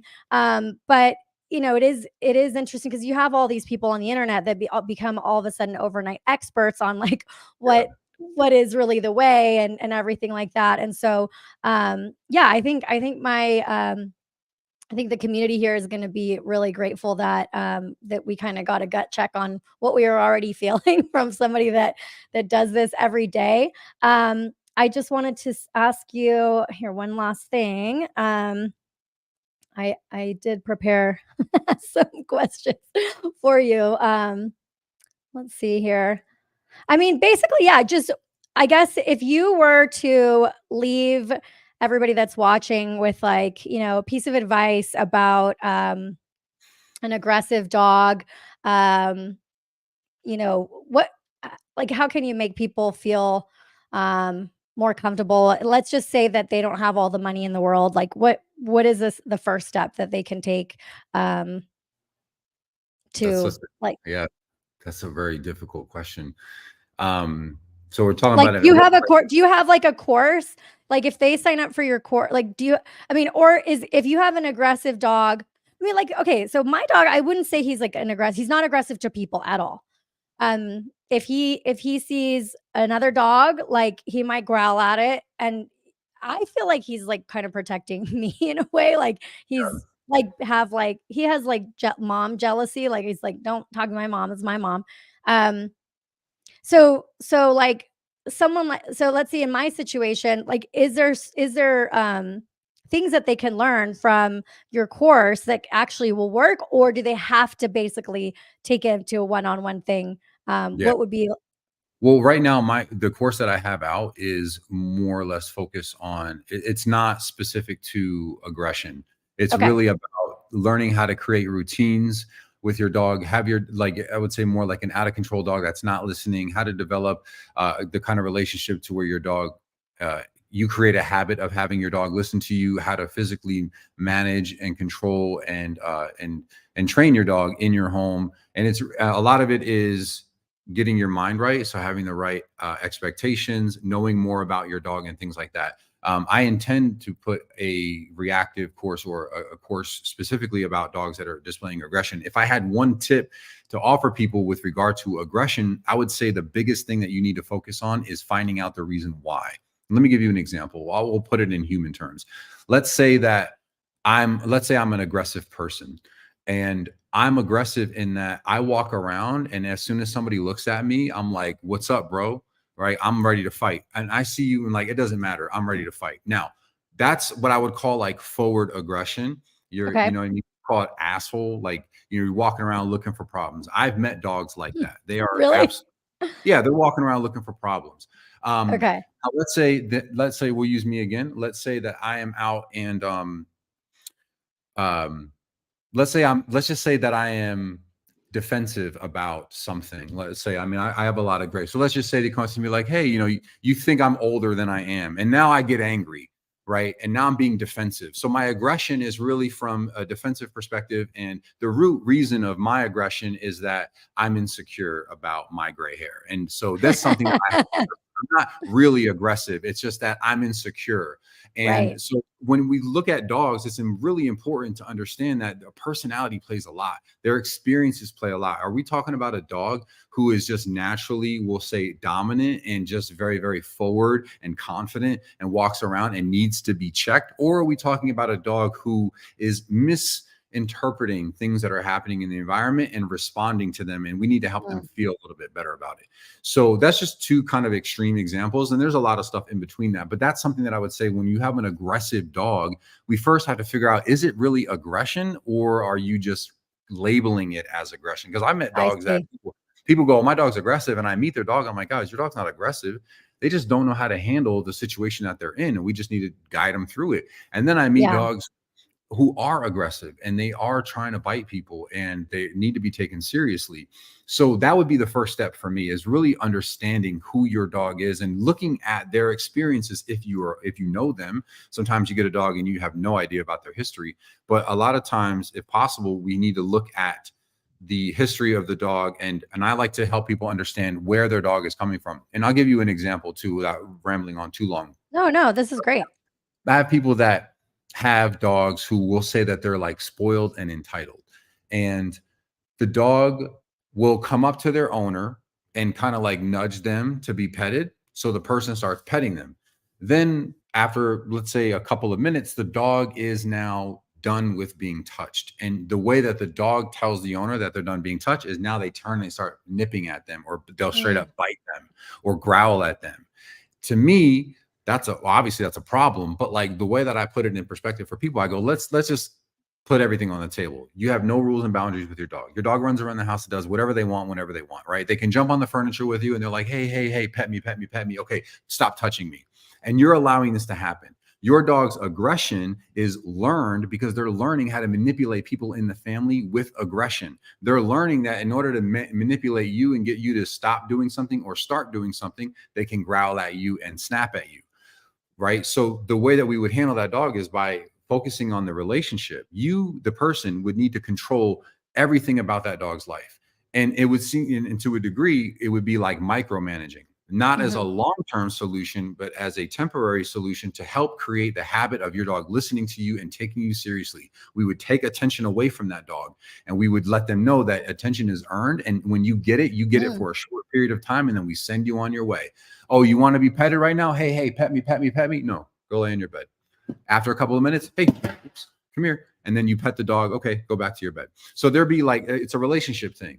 And I meet a lot of people that have similar relationships with their dog. And I say, imagine in, let's say you're a female and you have your husband that comes up to you and it's like, babe, can you rub my back? And then they rub your back. And then the game comes on and they're like, all right, stop touching me. The game's back. Oh yeah.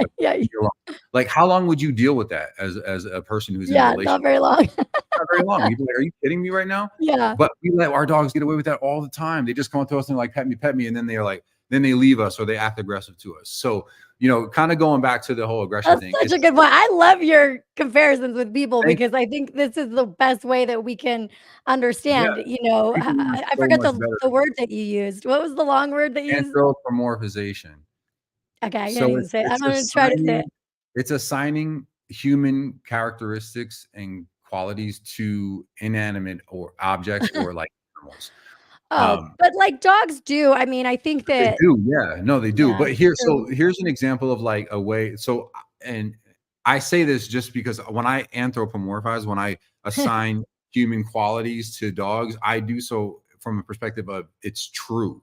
Meaning like dogs are emotional animals. They can be jealous. They can be angry. Things like that. They can be upset, excited, fearful. Those are emotions and they certainly experience them. But I find that people anthropomorphize their dogs so much that it leads to problems in their relationship. Oh, So I see what you're I saying. tell people, like, for example, people tend to baby their children or baby their dogs. They treat their dogs like kids. And I say, okay, if you want to treat your dog like a kid, I'm okay with that perspective, that way of thinking about it. But let's clean that up and say, now, I don't know how people raise their children, but I would say if I'm going to treat my dog like a child, then I'm going to make sure that before I give them what they want, I get what I want. In other words, just like a kid, if you want to go hang out with your friends, Did you do your homework? Did you clean your Right. room? Right. So you have to sort of earn these things. And I don't mean to say earn like this militant lifestyle. It's not like that. Yeah. It's a balance. It's just creating structure, and Yeah. I love making those comparisons between dogs and people because it really No, it's does see it so much clearer. well, and I think that you brought up a great point too of like, and I think this is what you're saying about your courses is that like I don't have any kids, but when I've had friends that get pregnant, like they buy all the books, right? It's like how I forget what to expect when you're expecting all these things, and so and they're watching other like Instagram moms and all this stuff. I mean, you're getting all this information, but when you get a dog, I think a lot of times, well, sometimes that is like a spur of the moment decision, like, Yeah, and for sometimes sure. it's your first dog or you just learned how to train your dog based off of like how your parents did or how your family did or whatever. But we're not like we don't inherently know how to train a dog. And if we've never done it before, sort of like, let's say, quote unquote, the right way, then how are we supposed to know? So it sounds like if the course that you do have, that you provide, like if something that would be like something good to get if you're about to get a dog too, right? Absolutely. Yeah. So it really breaks down sort of the fundamentals of training and puts an emphasis on knowing your dog and understanding who your dog is, like whether you have a dog that needs you to be a little bit more compromising and forgiving because they're a sensitive being, or do you have a dog who's more like pushy and doesn't give a crap about you, or maybe they're like, if you ask them to do something, they look at you like, do you have food for me? And oh, if you don't have food, then I don't have to do it. So that's when we start to, for me, it starts to uncover like the personality of the dog and how they view you and how they view their relationship with you. And to me, that's like the basis of everything that I do, because it's so, I feel like it's such an injustice to the dog to just say, well, it's a dog and therefore all dogs are trying to, find their place in the hierarchy and they're just trying to take it. It's not like that. Dogs are opportunists. And while they are very manipulative and not in a negative way, that's just who they are. It's important to understand the reasons for the dogs and like what they're doing. What have Yeah. you done that has shown the dog that these behaviors work for them? You know what I mean? So there's a lot of like accountability that has to be, for me, that's a part of training when you train with me. Like, and I'm not a shame. I'm not the kind of trainer that comes in the house and goes, shame on you and you're to blame. No, Yeah. no, no. I like to put things in perspective where you come to those conclusions and you go, wow, so I'm the reason why. And I go, yeah. And they go, got it. And I go, yeah, okay. Now you know that. Let's move forward and let's make some Yeah. progress, So I think all pet owners should know that like we are we're the dog owners. We have to take accountability for training the dog. Yeah, I just feel like I guess guiding.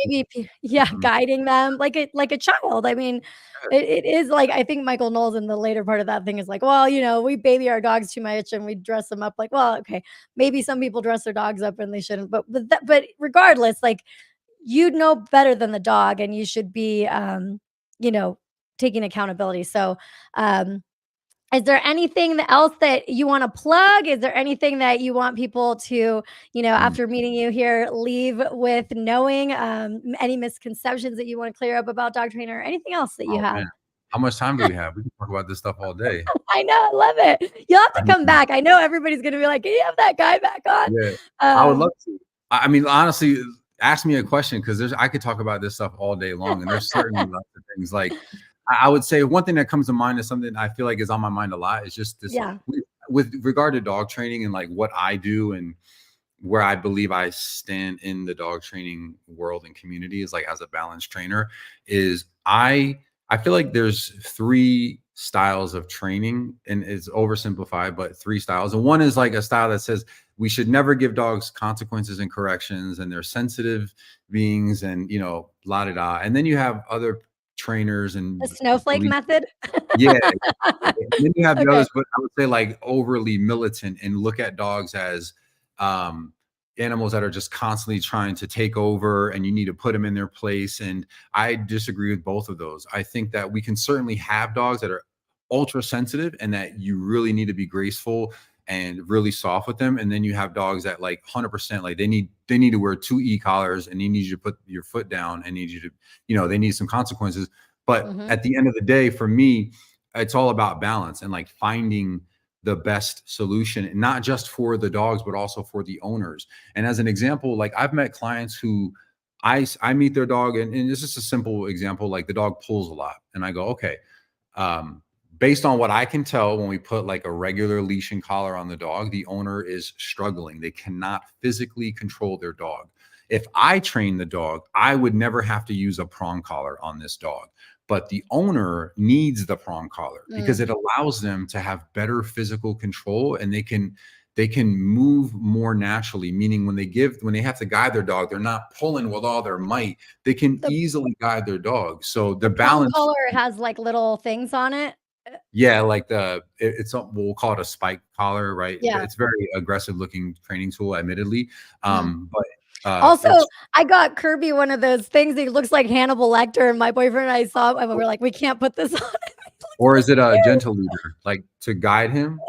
No, it's like a thing so they don't bite. I mean, like I bought it just like in case I needed to like travel with him or something, but I mean, I literally put him on and I felt so bad. I'm like, he looked like Hannibal Lecter, or he looked like what's that in Batman? What's the guy? Yeah.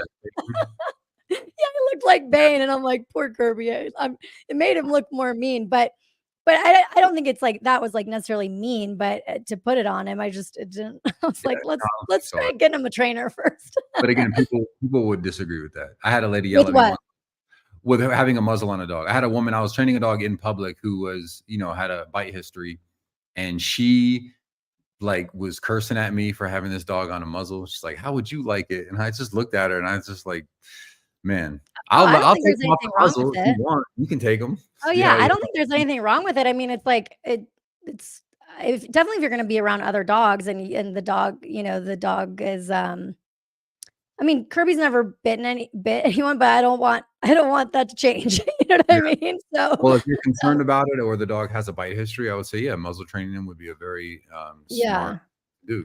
He doesn't have a bite history, but like if he's growling at another dog, like and launched at another dog for where I had to like grab him, like I don't want him to go after the dog, So, but that's really good. So you think that it's about really understanding the dog, and it kind of goes back to what you were saying earlier, is understanding what the dog needs, and then what the human needs, and how to like bring it together. And do you sometimes bring the dog, if you're doing one-on-one, around other dogs, or how do you handle that kind of thing? Yeah, I actually a lot of times I bring my own dogs with me. My dogs are How many dogs you have? I have 4 in total, but 2 Oh wow. work with. Yeah, so the little ones don't count to me. I have Brooklyn and Logan are those are my dogs. And the German Shepherds, or the Brooklyn's a German Shepherd and Logan is a dingo. So a dingo. Okay. Yeah, I love it. Purebred dingo. So wow. They help me with client dogs, and then I also train in public spaces where there's going to be other dogs. And I'm the way that my approach with training and life in general is really like head on, straightforward. What's your problem? We're going to address it. We're going to find the root cause of it, but we're going to address it head on. I don't really shy away from a lot of times when I have clients who have dogs that are reactive, I say if it's appropriate, and sometimes it's not. But most of the time I say, let's go. We're going to go into the place where your dog is having issues, and we're going to work them through it. We're going to teach them. We're going to guide them. We're going to help them feel differently about that particular situation. Yeah, that's awesome. I mean, I used to take Kirby. I mean, he was like, when you could still do like the emotional support animal thing, like he would go on the plane. He was fine around other dogs. Like, and I don't, again, I know it's something I did, and probably like that we just stopped being around other dogs and like bringing him out all the time like I used to when he was younger. And like we moved into an apartment, and like I said, we moved to Vegas where he didn't get to be like around people and other dogs all the time like he used to be. But like, yeah, I mean, he was totally fine on the plane. Like he was chill. And so I know that, it's not Kirby's fault. You know what I mean? I just don't know the things to do to go about it. So like you said, it would be great to have somebody like you meet Kirby and then tell me exactly what I need to do. And I think that, it's an investment that is worth it because, like even having like my parents, when we go home, my sister has two like wolf dogs or whatever they look like. One of them looks like a wolf. And they don't my dad's like, "Don't bring them because, there's little kids running around and, we just don't wanna." I think one time the dog, like, nipped at the butt of one of my cousins or something. He wasn't that young. I mean, he was fine, but, like, my dad's just like, "We don't need that around the house." But, like, I would love to bring Kirby and just be like, "Look how well behaved he is, dad." Like, and so, Sure. I think There's some this, training and he'd be good. well, whenever I have, there's a couple things to note with like regard to children and dogs, and that is one. Well, I've done bite prevention classes, and usually I do those for free, just for parents with Wow, obviously nice. kids, because I think it's important to educate people about how their dogs interact with children and how their children interact with dogs. But what I find interesting is that a lot of times people actually don't know how their dogs are around children. I've had clients, and I ask them, "How are your dogs with kids?" And they go, "Good, I guess. We went to the park the other day and a kid ran up and everything was fine." And I go, "Oh, so when I teach my classes, I tell people that I'm like, okay, so listen to how this sounds. Basically, the person doesn't really know how their dog is around kids, and they let children interact with their dogs without knowing. So when you have a kid and you see somebody with a dog and you go, "Hey, can my kids can they do all excuse me, they go through the whole routine of, can my kid say hi to your dog?" Or the kid says, "Can I pet your dog?" And You somebody don't even says, know. "Yes." A lot of times they don't know. So it's important for everybody involved, the owner of the dog and the parent of the children, to know what they're looking at and know whether or not. And honestly, the reality is that you will never know unless you get them together, and you have to be good at observing and knowing what you're looking at. So Yeah, one of the things that I always tell people to do with regard to like socialization, things like that, if you're not comfortable bringing your dog up to a child, which I understand, and I wouldn't do just to see what happens. But the idea though would be to have your dog around children, like in the general area, but teaching your dog, normalizing it by engaging with your dog, right? And so, and I always have like controlled. Whenever I have a dog that meets children, it's in a very controlled setting. So like I speak to kids, I tell them what they're going to do, I guide them. I'll put food in their hand. I'll be petting the dog. I'm interacting with the children and the dog at the same time. It's a big deal for me in the way that I go about it. And so, yeah, but with regard to like you saying with your dad, I don't blame him for that. I would say yeah, if anything, have the dog muzzled, and everything that every interaction that the dog has, you want to be a part of. Like you right. never want to just have the dog and the kid interacting over there and you don't know what's going on, because you need to be able to step in if needed. Maybe the kid is being too much for the dog. Maybe the dog is showing clear Yeah. signs of comfort. And those are important things. And everybody, to me, it's just like, I can't believe that canine education and body language is not like something that's taught in elementary school leading up into I high think school. that's big what you're saying is that you have to also treat your kid or, even if you don't have a dog, like, explain to your kids how to be around a dog, if if you see dogs out and whatever, like, teaching a kid. I mean, I think generally parents are like, "Ask if you can touch him," but that like, what is that gonna do, Maybe it's like yeah, Well, something I teach in my bite prevention classes is this. So let's just say I'm a dog owner and I'm like, yeah, I get my dog's pretty cool with kids. I never had an issue, right? But and you come up to me and you have a kid and you're like, and your kid says, "Can I pet your dog?" And I go, "Yeah, sure." And your kid comes up to my dog, and what you don't realize is that as your kid is walking up to my dog, putting their hand out, the dog is kind of like, and they get really stiff. And what I tell people in my bite prevention class is teach your children how to ask the dog. And this is what I mean by that. If a dog doesn't want to have an interaction with you, they won't have one. And what I teach my clients in there to tell their kids is, yes, ask the owner, "Can I pet your dog? Is your dog friendly?" And they go, "Yes." Instead of just walking up to the dog and encroaching on their space, clap, make a kiss noise, and back up. See if you can get the dog to come to you. And if the dog comes to you, then clearly the dog wants to have an interaction with you. And that's a much better way to do it, because now it's on the dog's terms. If the owner says yes, it's kind of like saying, imagine you have two children and one kid goes up, your kid comes up to me and says, "Hey, can my kid share your kid's toy?" And I go, "Yeah, that's fine." And my kid is like, No. "No, I don't know. You can't share. I don't want to share." Right. So that's the same thing. Imagine you tell that kid, "Yeah, you can pet my dog." And the dog is like, I I don't don't want know. to be pet. This kid's got too much energy, or whatever it is. This kid is like Yeah. reaching with a hand all up in my face. It's, you want to ask the dog, and obviously we can't ask the dog. So in order to ask them, we have to see and invite them into our space. And that's something that I think can be priceless information for parents to teach their Yes. children. I'm already thinking, I'm like, I'm going to clip this. I'm going to clip this one for everybody because this was Tap good. their legs, So, get cheerful.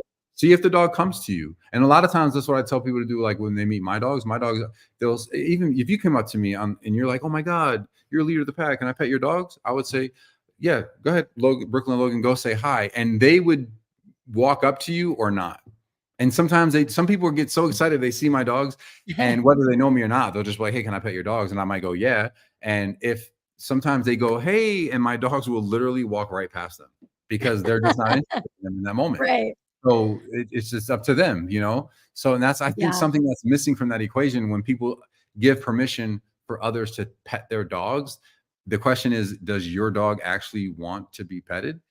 And I that's mean, important to know. I never thought about it that way, and it's such a good point. And I think it's just like, it just shows how experienced you are and that you care about teaching people these things because they're important. And this is how you prevent, something unfortunate happening. I think that, like, I personally think that, like, all dogs and animals are probably like inherently good, and they're just, they have instincts, and these just happen to be the animals that we keep so close to us that we do feel like they are little human beings. So yeah, I'm fascinated by what you do, and just so glad that you were able to join us today. And like, I know that we'll be talking more. Is there, so I'm gonna people are asking about like any training materials. Yes, you guys, I mentioned it earlier. Everything, if you go to the YouTube, is linked. You can I don't know how, if you're still doing the podcast, but you have a bunch of episodes up that you've done. We just have a lot going on right now in the house. We're actually, my wife and I have been talking. We want to record another episode, so we're still doing that. We just have a lot of stuff going on. Okay, right now. awesome. Yeah, no, and then the episodes that I listened to were awesome. So yeah, so do you want to just, where can everybody find you? And At yeah, Leader you're of in the Las Pack Vegas? LV. Yeah, I'm here in Las Vegas. At Leader of the Pack LV, my social media handle. You can find me everywhere: Facebook, YouTube, Instagram, TikTok. And yeah, I have a course, Pack Leadership course, and that's really great for getting good control of your dog, really giving you some insight in how to see your dog as an individual and handle some issues in the house. I have more courses that we are creating and organizing as we speak, so keep on lookout for those. And to get the course, you can click on the link in any of my profile bios, but you can also go to lotpk9training.com, and that'll get you there. Awesome. All right, guys. Well, I'm going to leave you don't go anywhere. I'll chat with you backstage, Antonio, but we're going to leave everybody with, we'll do like a couple videos of Kirby on the way out. Thanks for tuning in, guys, and we'll see you next time. Bye, guys. Let's see. Phone, her and her stupid freaking TikToks. I'm gonna pretend like I don't see her. Just pretend like I am looking into outer space. Go. Oh my lord, here she comes again with that freaking phone. Let's see. Hey, Mom! The meatloaf! We want it now! The meatloaf! Oh, he talking about my mom. He say, "You motherfucker." So you pass the line right there. So that's why I push him. Let's see, there's more. Let's see. I put my armor on, I saw you dead.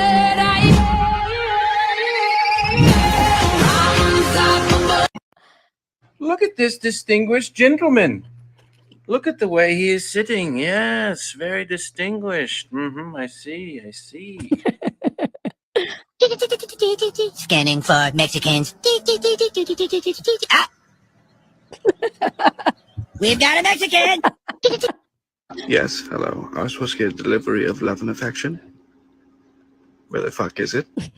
Yes. Excuse me, sir.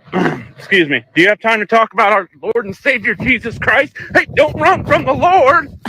Excuse me, sir. Excuse me. Do you have time to talk about our Lord and Savior?